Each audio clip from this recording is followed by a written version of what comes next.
Are you no longer seeing the improvements in English that you had before when you were still a beginner? Are you tired of feeling stuck and lacking confidence when you speak English? You've come to the right place because in today's video, I'm giving you a comprehensive guide for achieving English fluency this year. No more using boring old textbooks or studying long lists of English vocabulary words. I'm giving you a guide that will help you learn English faster, easier, and with ease. No more feeling stuck at the intermediate level. Now let's get into it. Why you should stop using resources for learners. This extremely common mistake is something that way too many people make while learning a foreign language. This is even something that I made when I studied a foreign language as well, and it stopped me achieving the results I was hoping for and left me feeling stuck at a low intermediate level. This was especially frustrating after I had made loads of progress when I was still a beginner. Once you reach intermediate level, it's time to stop using resources designed for beginners and non-native speakers and start immersing yourself in content designed for native speakers. Well, resources designed for beginners and help them achieve fast results because oftentimes the teachers use simple language and speak very slowly, often not using any slang that is often used by native speakers. This helps beginners and low intermediates improve dramatically because they're able to immerse themselves in content designed for them. However, once you reach a level in English when you can understand everything an English teacher is saying, it's time to move on and start immersing yourself with native content. This is really important because continuing to use content designed for beginners can actually hurt your progress in English because your ear becomes accustomed to hearing simple English spoken slowly. But why is this a problem, you might be thinking? Because this is not actually how native speakers speak. Pause for a moment and think how many people you know speak really slowly, clearly, and don't use any slang words. Parents talking to babies, teachers talking to little kids. Now, I want you to think the number of people you know who speak really, really fast, mumble the words, and even native speakers of your mother tongue even have trouble understanding them. A lot more, right?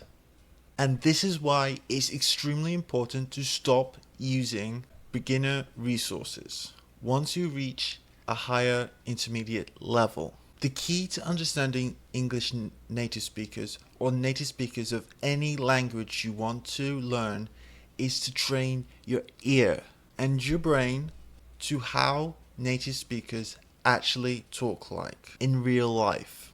I have to warn you, at first it's going to be really, really difficult understanding English native speakers.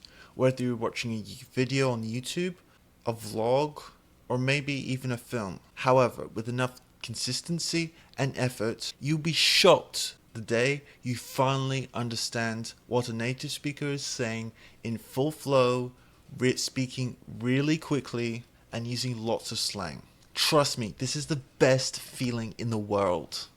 The next step to becoming fluent in English this year is to set clear goals. Before deciding this is the year that you're going to become fluent in English, the first thing you need to do is ask yourself this question. Why do you want to become fluent in English? What is your goal? What do you want to achieve by doing this? This is important because committing to learning a foreign language is a huge commitment. It takes a lot of time, effort, and consistency to do, and is often very frustrating as you spend hours and hours and hours studying, immersing, and it seems that you're not making any progress. And it's in these dark moments that so many people give up and decide to do it the next year or the next year. Having a clear goal will help you be consistent and keep your mind focused on achieving this goal.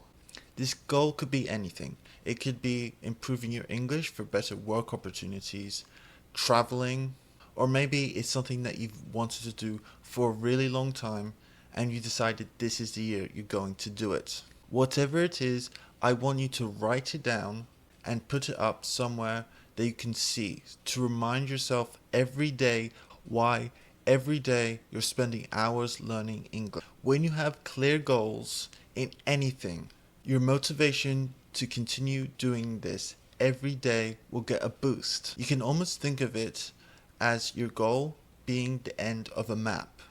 Having a clear destination will help you be more focused and motivated to continuing to study English, even in those dark moments when you want to give up. Setting a specific goal will also give you a sense of accomplishment, and as you achieve each milestone, your confidence in English and yourself will improve. So, before I move on to the next tip, I want you to pause the video and grab a piece of paper, and then I want you to write down your goals in English. Make sure not to just write one, but list them, 5 or 6. For example, maybe you want to pass an English proficiency exam, or to communicate more clearly in English, or even to just be able to understand a video in English. Write these goals down from the easiest goal to the hardest one. And then I want you to work towards achieving each and one of these goals, either checking off or crossing it out after you've done this. Doing this will be extremely important for boosting your confidence and giving yourself a sense of achievement. 2 things that will really help you improve your English. Setting out to do specific goals and achieving them will give yourself a real sense of achievement, but also, more importantly, will help improve your confidence in English. And feeling confident in yourself while speaking a foreign language is the most important part of it. If you're confident, you will sound more fluent, even if you still have a very low level compared to someone who's very nervous but has a C1, B2 level. And my next tip for improving your English faster is something you might have already heard of, and that is immersion, or to completely surround yourself in English and to try and create an English environment around you. Well, many people believe that the only way to speak a foreign language is to live in a country where it's spoken natively. That is not always the case. In lots of English-speaking countries, there are many non-native speakers who come here for work, school, or to join family. And oftentimes, some of these people can live in an English-speaking country for years and years and years, yet still struggle to speak fluently. And that is because they aren't surrounding themselves in English, even if they live in the country. Rather than watch a show or listen to news in English, they continue to watch it in their native language. Oftentimes, they often remain in a community where only the native language is spoken. Whereas people who achieve a really high level and can even pass as native speakers surround themselves in English. They have English-speaking friends, watch the news or work in English. They do everything in English. And that is what you have to do even if you don't live in an English-speaking country. You have to create the surroundings as though you are living in an English-speaking country. Instead of watching the news in your native language or TV show with dubs, you can watch it in English. You can even use the internet to find online friends who are native speakers or speak English at a higher level than you. And you might be worried that you might not have time to do it. We all have lives, families, responsibilities, friends. So start small. Set aside 15 minutes a day, every day, to do something in English. And do that for 1 or 2 days, then increase it to 20 minutes, then to 30 minutes, then to 40 minutes. Slowly, it will become easier to make English a huge part of your life. This is the difference between someone who is stuck at an intermediate level and someone who reaches an advanced level. What I want you to do is to track the amount of time you spend studying English. Do that for about a week and then try to increase it. Instead of scrolling social media in your native language, start following English speaking social media influencers. Cut back on texting with friends who speak your native language and try to find people who speak English instead. And most importantly, start finding English speaking content you can start watching. Now, if you're someone who wants to accelerate your English progress even more, make sure you check out the link in the description and first pinned comment to get my free guide that will give you English tips, tricks, and advice for improving your English faster. These are the exact same tips I share with my students, and now I'm sharing with you for free. So make sure you get my free guide, link in the description and first pinned comment to improve your English faster today. And now with that out of the way, let's get back to the video. And that perfectly brings me on to the next tip. That is how to find content and use it effectively for your level. Now, you might have already watched videos or a film in English and not understood a word.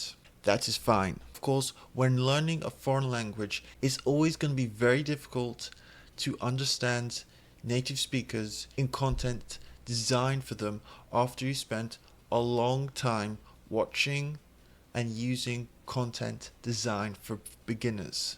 That is perfectly okay if you struggle at the beginning. If someone's speaking too quickly in a video, what I want you to do in future is to turn on the subtitles and read the subtitles while listening along. You can even mute the video and read aloud the subtitles. This will help your brain connect the sound of the word to the word. Then what I want you to do is to watch the video again, and it should be much easier with the additional context to understand what is being said.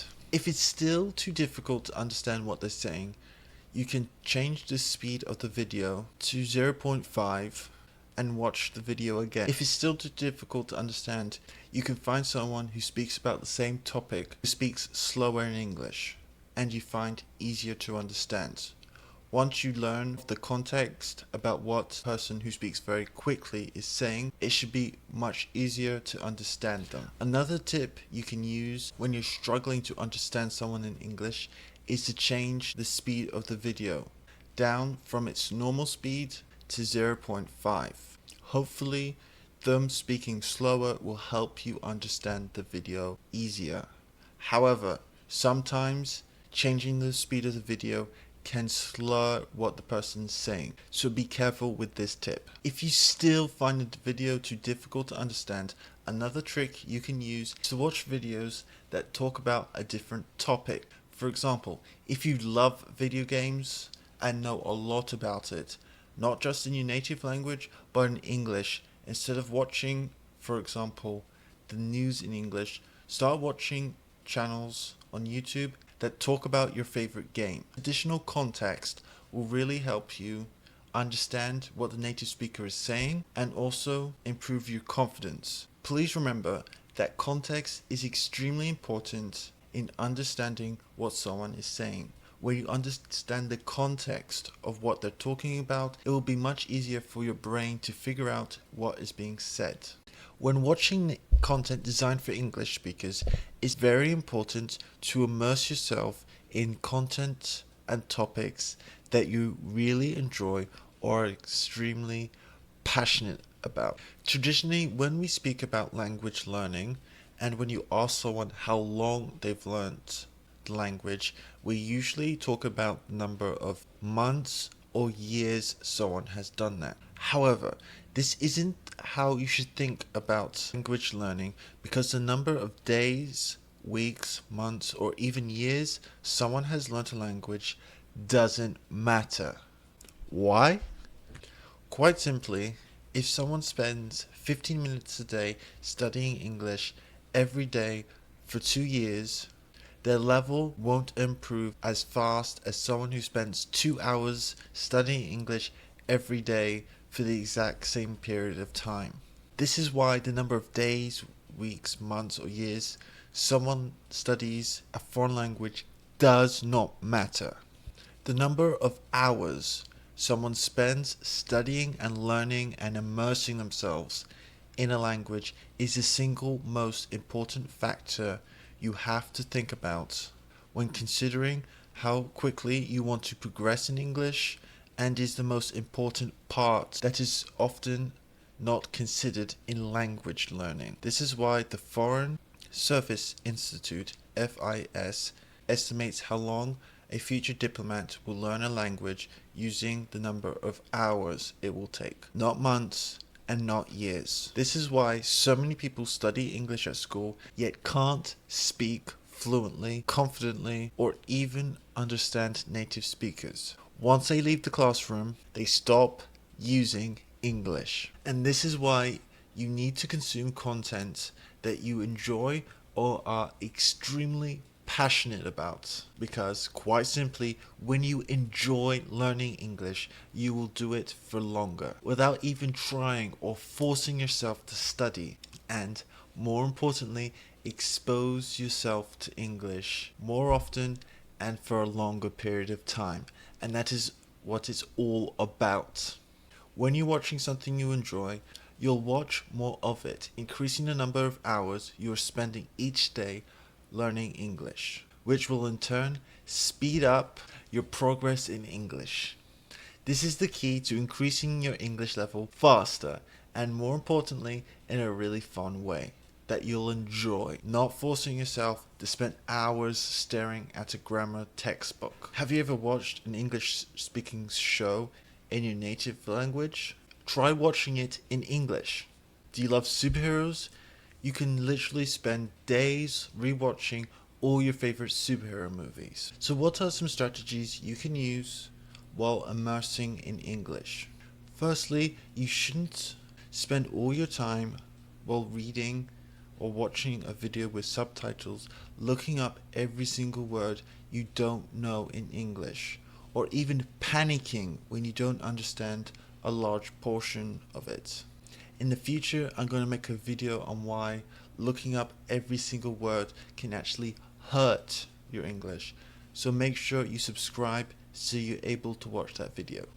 In short, while reading, listening, or immersing in English, your main goal is to expose yourself to as much English as possible. If you're looking up every single word you don't know, you're spending time doing that instead of continuing to immerse yourself. You should only look up words that you will want to use in the future or fun sounding idioms. Looking up every single word is something you shouldn't do. You have to prioritize only the most important words. There are many great apps out there like Readlang you can use to quickly translate any words you don't know instead of having to use a dictionary. If you do want to use a dictionary, make sure you only use a monolingual dictionary in English. Dictionaries like Word Reference or the Oxford Dictionary. So even while you are spending time looking up those words, you're still immersing yourself in English. Try not to use translators, and only use translators when you still can't understand what a phrase or a word means. The next part of the strategy is making English a habit that you do every single day without thinking or forcing yourself to do it. Start by tracking the amount of time you spend learning English. Go easy the first day doing something in English, whether it be watching a video or reading something you enjoy in English. Then slowly increase the amount of time you spend doing it. It can be 5 more minutes, 10 more minutes, but you really want to build up to doing it every day for at least an hour or two. Really try to find time that you're not doing anything really important and use that time for immersing in English. For example, if you're doing the dishes, you can listen to some music in English. Driving home from work, listen to a podcast. Waiting for the bus, try going on social media and scrolling through your favorite English speaking influencer. Bored at home with nothing to do, read a book, watch a video or show in English. Another tip you can use is time boxing. This is a great way to make you more efficient and realize how much time you're wasting per day. And most importantly, it will keep you focused for a longer period of time, since you're training yourself to stay focused for certain blocks of time. Now, do 4 25-minute intervals of studying English with a 5-minute break in between each interval. After you do these 4 intervals, you can have a 25-minute rest before you can start all over again. I would highly recommend using an app while timeboxing and make sure it will automatically start the countdown on its own without needing you having to manually start each interval. This is really a great method you can use to improve your efficiency. I would highly recommend that you leave the desk or wherever you were immersing and do something active. This can be walk outside, do some exercise.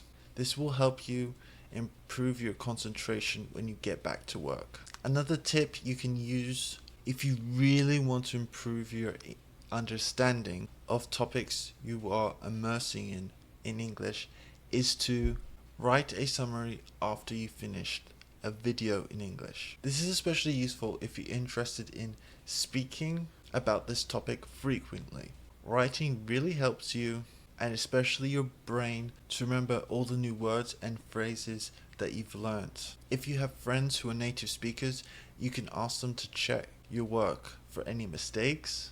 And if you don't have any native speaking friends, you can use free tools like Grammarly to check what you wrote. And when you're done with what you've written, save those useful phrases and try to use them the next time you speak English. Now, you might be thinking, but wait, watching a video on YouTube or even a TV show on Netflix isn't studying. I have to use a textbook or flashcard app.